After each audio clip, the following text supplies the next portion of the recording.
I think that's one of the issues that a lot of us have is you get stuck on a project, you get discouraged with a piece that you're working on, and it's really easy to fizzle in the middle part. I'm leading a group of women through a Bible study right now, and almost all of them have fizzled out. And the study is hard. It's not really, it's not clicking like some do. And so I told them, I said, hey, let's listen to the last 3 little video segments. Let's not quit in the middle, because I'm sure let's just, get on through it. Don't worry about homework or anything like that. And I think our next study is going to just be a Max Lucado book or something that's very easy and comforting. And it's like, like a piece of chocolate cake or something. And it doesn't feel like it's work. And so when you learn to self-critique, and when you have some safe people in your life that you can get input from, it becomes so much more pleasurable, and you get through the middle hard parts. And even just our camaraderie with each other on a weekly basis to say, oh, wow, look at that chandelier. Oh, look at that painting that Peach did the other day. And look at, what the Bridget's step by step on that acrylic, and your things that you messed up on and that you didn't like. And looking at all Denise's art supplies, all of her pencils in those little cups, sometimes that's just what we need to push us on and help us continue on and keep going. So don't let anything keep you away. If you enjoy this at all, please pop in, even if it's for a few minutes, even if you don't feel well, you don't want to, if you want to turn your camera off, I want to just keep encouraging you to join us because I believe it's so valuable. And what I'm going to do is I'm going to pop through some of this critique stuff, the devotional and the critique stuff, and then I want to go ahead and show some of the clips from that Dan Gerhardt's Scott Christensen video. I know some of you have already watched it. Some liked it, some didn't. But I did find 3 sections, and I've recorded those, and I've added some images in, because he mentions some photographers from turn of the century, and I looked up their work, and oh my gosh, y'all, these are people. I've heard of Alfred Stieglitz, but I had never heard of Gertrude Casimir or the Edward Steichen. I had never heard of those photographers. And wow, I mean, I'm just excited to show you some of their stuff. And I wanted to share those because you know how when you go to a museum, or even if you watch a video together, I notice this in the studio when we do lunch and a video, we'll stop it sometimes and somebody will see something that the rest of us didn't see. And so I just love that. I love doing things together as artists because I just feel like we take so much more away. I want to share with y'all. Let me ask if everybody's okay this morning, if there's any way we can pray for you or anything going on or anything you want to share, any wonderful thing you've experienced this week. I always like to give a minute for that. Jeanette. There's a heaviness that we need to acknowledge for ourselves, in the political realm and the world as it's going right now. It's just, and so my sister and I made a decision this morning in our women's group that we're gonna try to look for something good on the news every night or something good in our day, because my husband's going to watch the news every night. I just have to remove myself and only watch a portion of it just to find out what's going on and then turn it off. But I think just the goal of trying to find something good, to be the finders of good, and not let the bad stuff slime us too bad, because it's just so hard. And anyway, the Grouchies. Thank y'all for raising your hand about the Grouchies, because I have just been a bear. I just can't. I've been mad at everybody. This devotional I had this morning. I have this precious book called Streams in the Desert. I don't know if any of y'all have ever read that devotional book, but it is just fabulous. And can you see the screen? Can everybody see it? All right. I'm not going to read the whole thing, but basically it's not giving up. It's Jesus told his disciples to pray and not give up. But the story, the 2 illustrations are an Oriental conqueror, Tamerlane, told his friends, in relating a story from his early life. He said, "I was once forced to take shelter from my enemies in a dilapidated building where I sat alone for many hours. Wishing to divert my mind from my hopeless situation, I fixed my eyes on an ant carrying a kernel of corn larger than itself up a high wall. I counted its attempts to accomplish this feat. The corn fell 69 times to the ground, but the insect persevered. The 70th time it reached the top. The ant's accomplishment gave me courage for the moment. I never forgot that lesson. And that's from The King's Business. And then another story that is told here is that the great pianist Arthur Rubinstein once said, "If I neglect practicing one day, I notice. 2 days, my friends notice.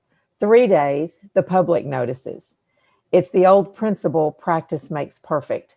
We must continue believing, praying, and doing God's will. If in any of the arts, when the artist ceases to practice, we know the result. If we would only use the same level of common sense in our faith that we use in our everyday life, we would be moving on toward perfection. And then a motto from David Livingstone is, I resolved never to stop until I'd come to the goal and achieved my purpose. And it says he was victorious through unwavering persistence and faith in God. Another thing that I heard several times this week was the verse, always be ready to give a reason for the hope that you have. And I think in talking to people and even talking to ourselves is to keep the focus on hope and what is good.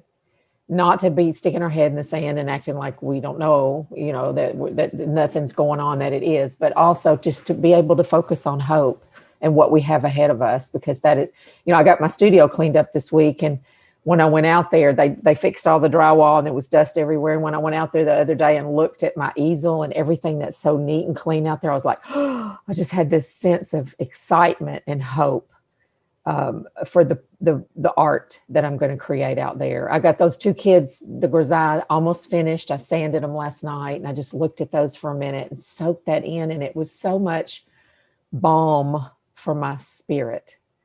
So we are so blessed, y'all, to get to do this. We have a ready therapy right at our tips of our fingers, even if it's just a pencil and a piece of paper. Aren't we just blessed beyond measure that we get to do this? I can't. Gratitude. My heart swells with it.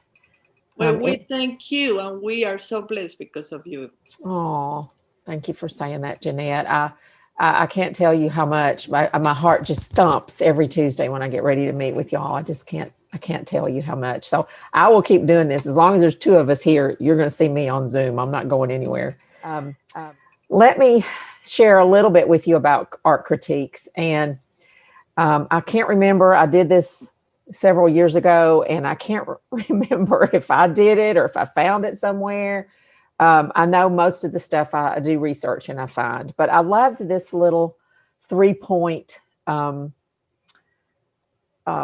process for critique: evaluation, affirmation, and problem solving.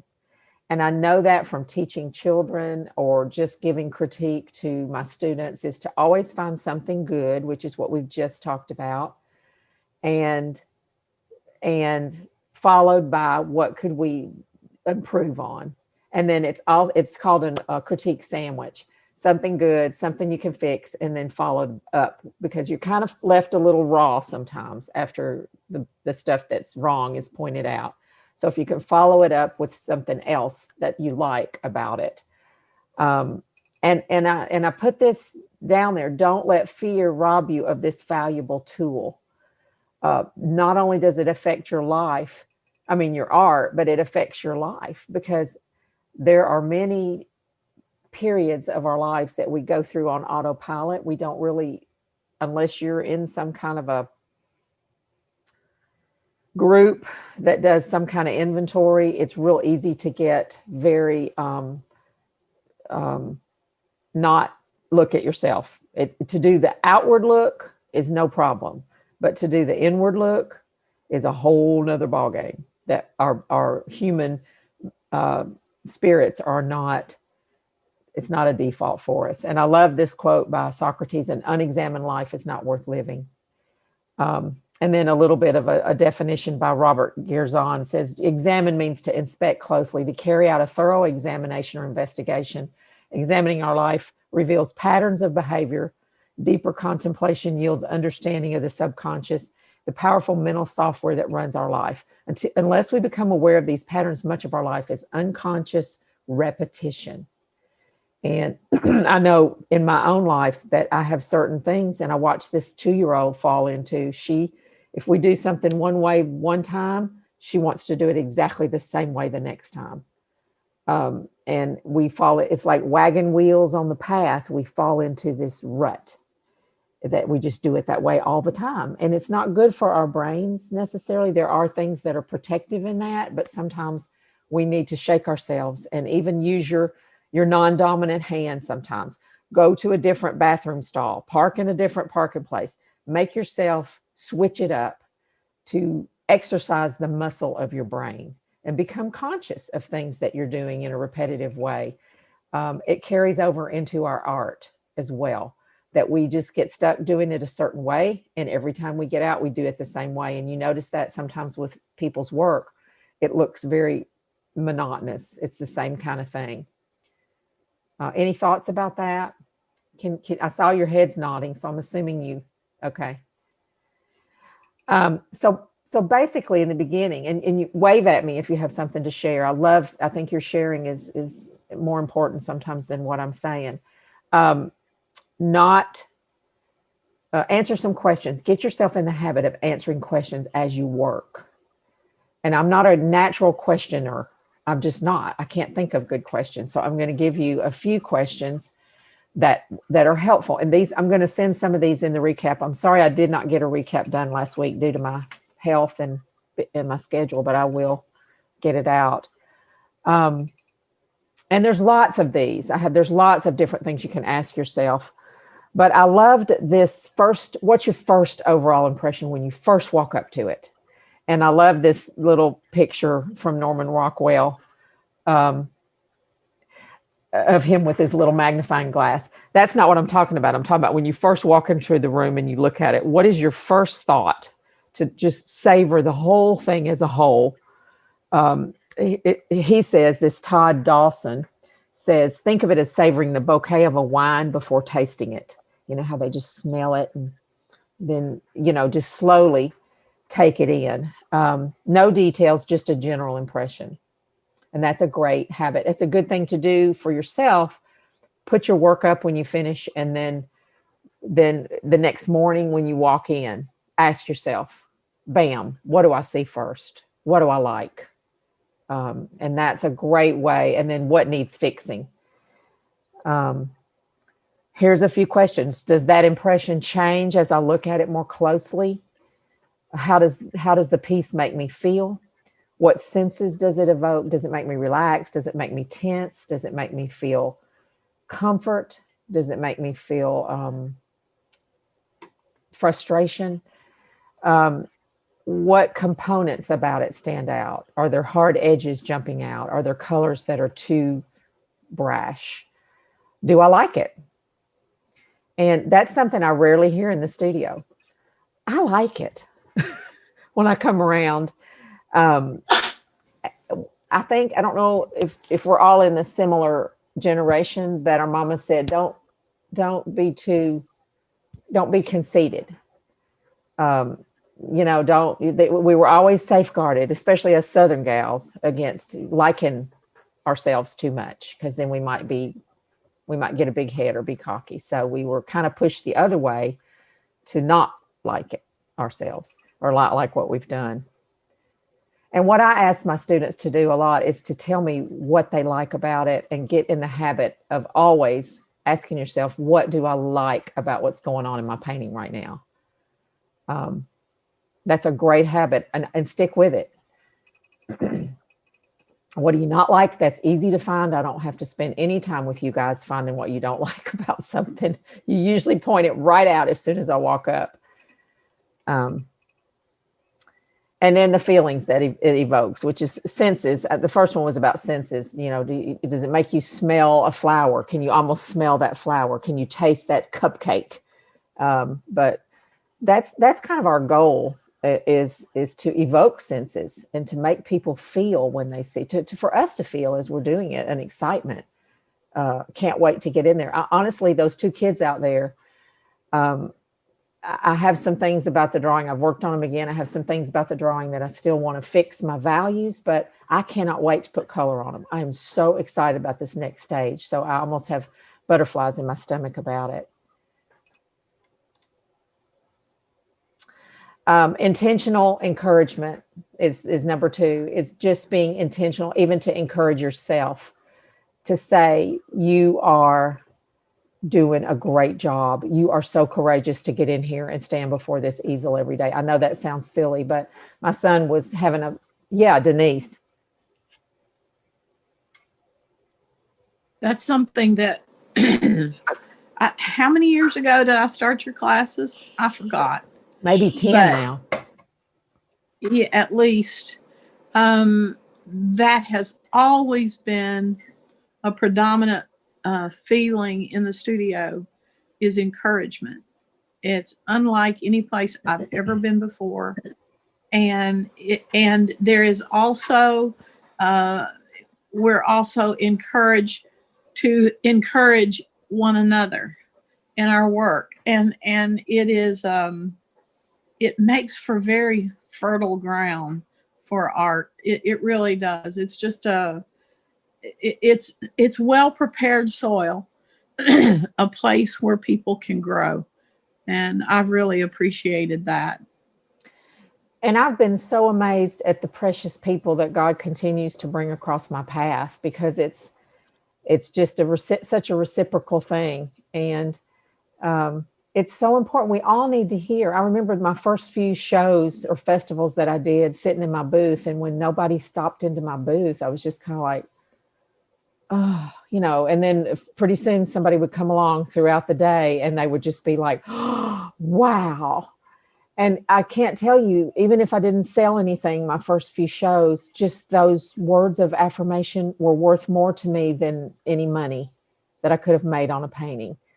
That somebody stopped in my booth or a child watched me for an hour, sat there at my easel and watched what I was doing.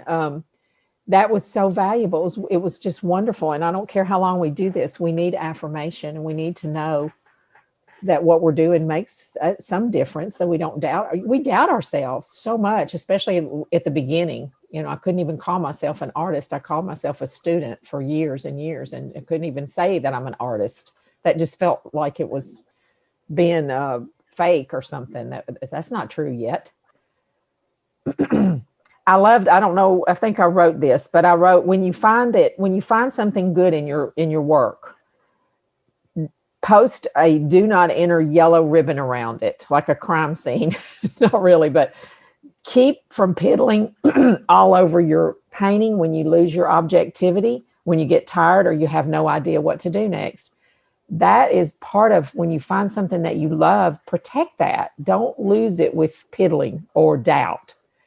But, developing that habit, you can keep that area beautiful. Don't go back to it. Heed the timer.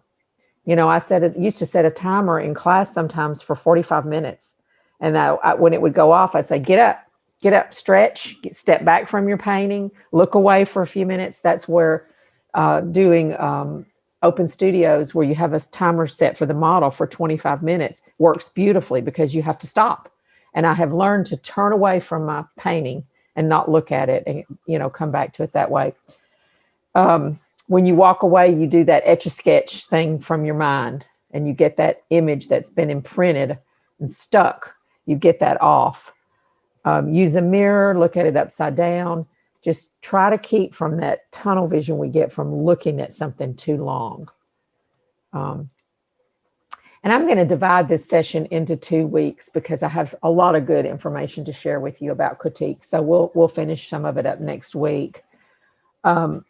Once again, begin with what you feel is successful or strong about the work.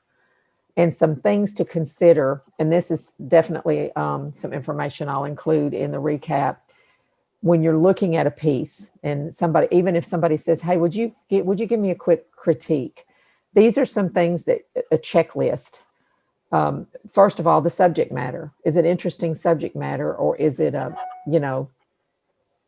is it a shoe that's not interesting at all, or something that just has no interest to anybody?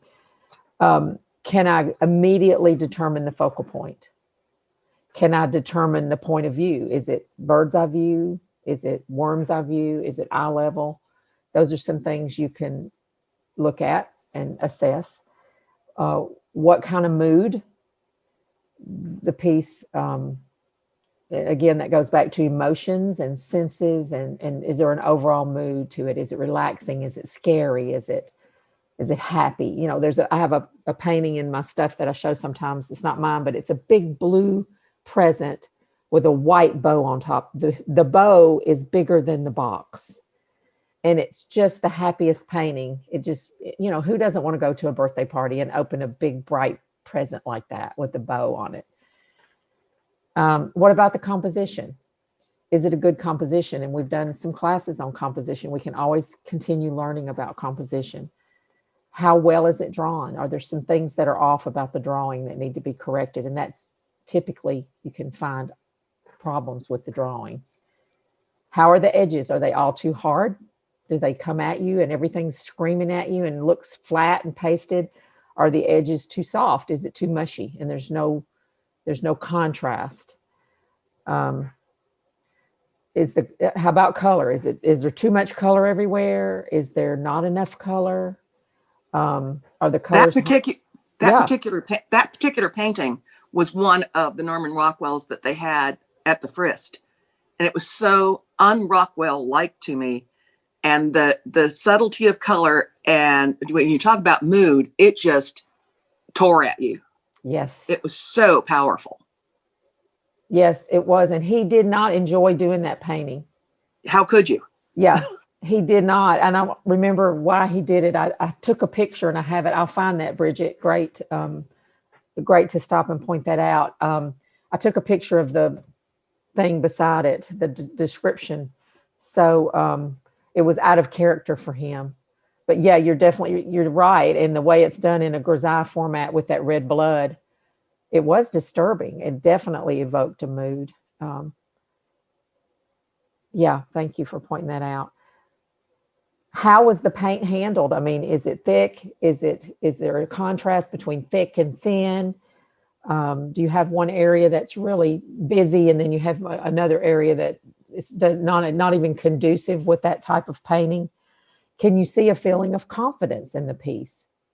And I think sometimes when we're scared, it shows.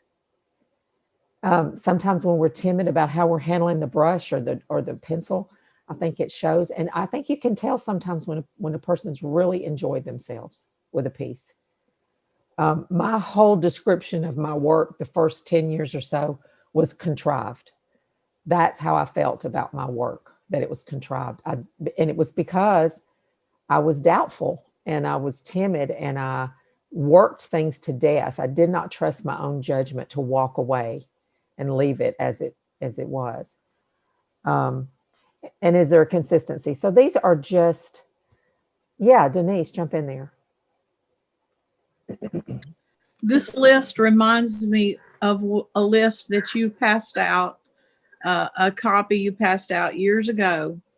And I found it so helpful. I wish you would post that again so anybody that wanted to could print it. But the list was how to know when your work is finished.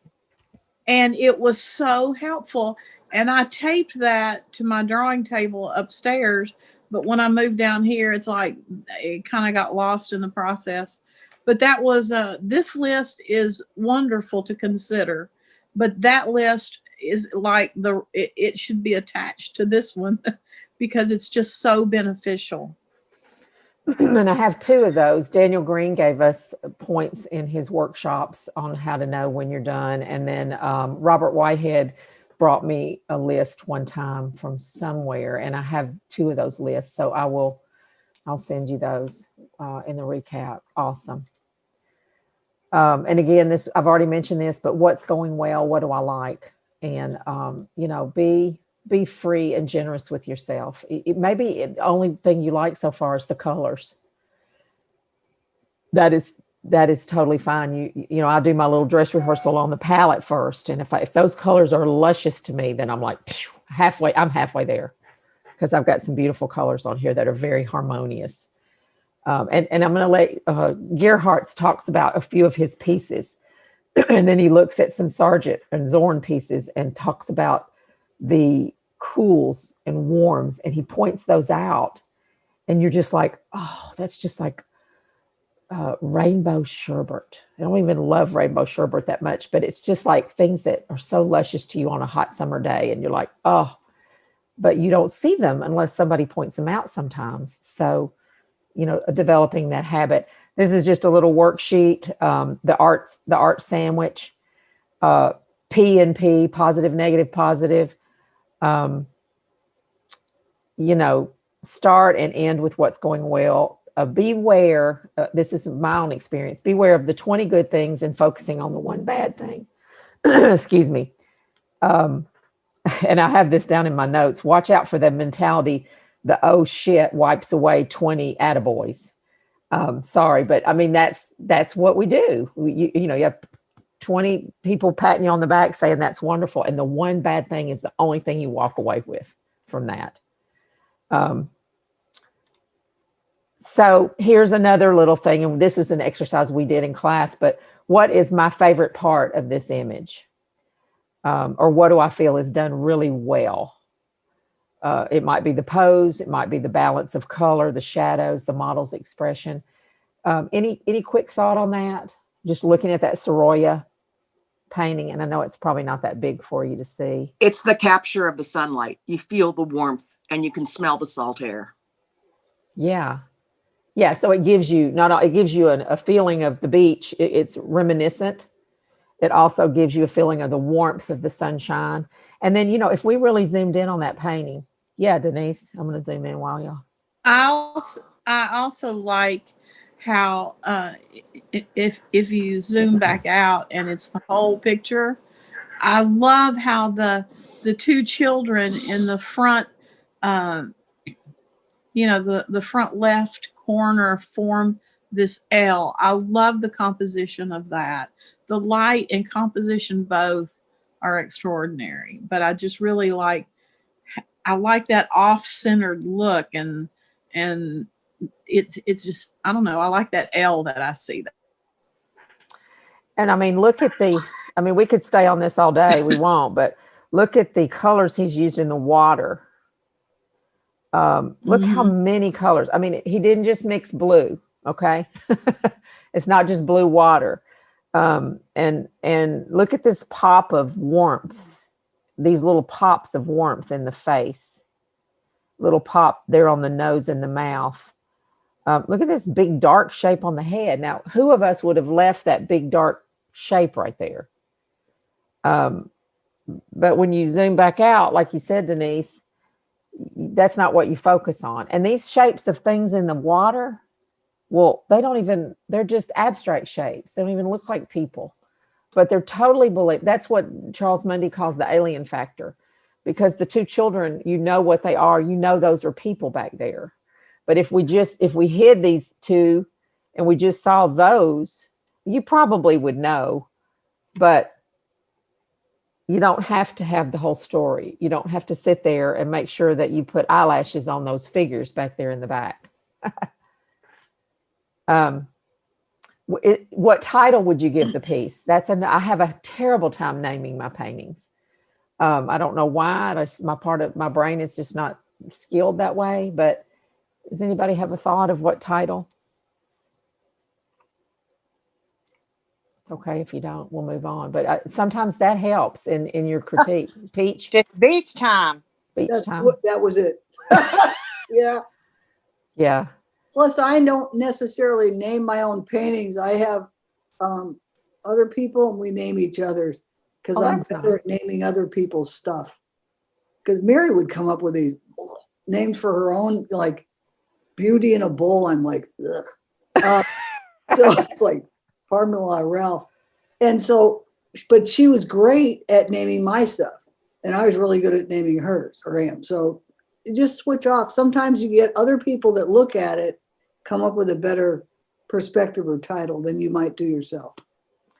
I did that once. I can't remember the name of it now, but I had a little contest with my students to help me name a painting that I had for a show or something. Oh, I know what it was. It was that that cow I painted for the National Cattlemen's. And Carla came up with it. Carla, do you remember the name of it? Oh, Outstanding in the Field. Outstanding in the Field. Ah, that was so good. I could have never in a million years come up with that name, Outstanding in the Field. And it was for a cattleman's show.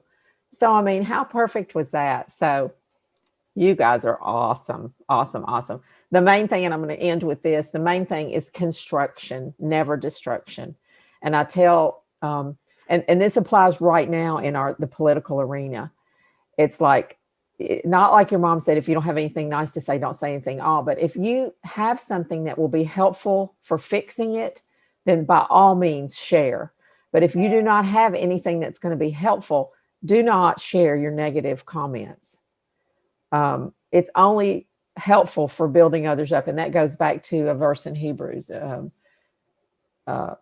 about the silver box lady, about sharing words that will build up and encourage and edify people. And not that we're pretentious and not that we're just complimenting people, but my words should be helpful to you to correct it and be able to get back on track. And to yourself as well. Yes, Bridget. Yeah, because what has dogging yourself ever motivated you? It will motivate me for a few minutes because I can shame myself into don't eat that cookie. But a few minutes later, I've been thinking about that cookie the whole time or whatever, the same with art. Shame never helps me produce good art. Just doesn't work. So we got to stop that. Stop it. Shirley used to say that. I used to hate that because it scared all of us to death when she would say that. Like we all thought we were in trouble. Yeah. There have been studies that shame is the lowest energy force. Oh, wow. I believe that. It's not helpful. And listen, I taught recently, or I went through that Bible study on, maybe it's the one I'm in, Garden of Eden. When God found Adam and Eve, he did not shame them. He asked them two questions. Where are you? And who told you you were naked? And then he covered them up. He covered them up. He did not shame them or blame them or point his finger and say, I'm so disappointed in you. I can't believe you did that. And I never really thought about that his goodness and mercy, and he longs to show us loving kindness. He wants us to do that for ourselves. He said, I'm so proud of you. Like I shared with you a couple of weeks ago. That's what I started to say earlier.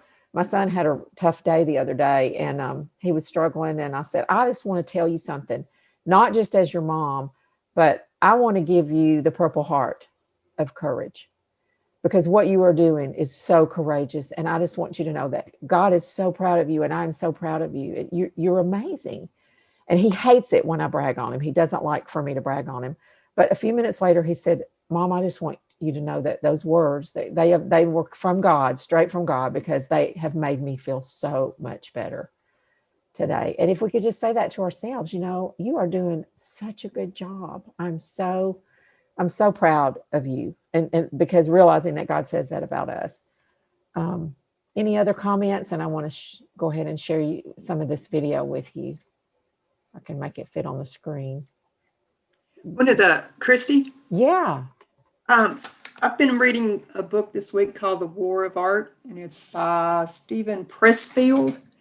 And one of the things he said in there was about God's plan and destiny for us, and that we were put on the planet to do his work, and that when we fail to, I think he puts angels in our path to help us, to bump us kind of along the way. And that if we are not following or listening to the angels, that we shame the angels. I Wow. thought that was an interesting thought. If we don't acknowledge that along the way, and wow. Well, and again, just having permission to do what we do, because sometimes it feels like it's not as noble as, fixing everybody dinner and going and checking on those who need help. And that while we do need to live a life of service, we also need to honor what God's put in us to do.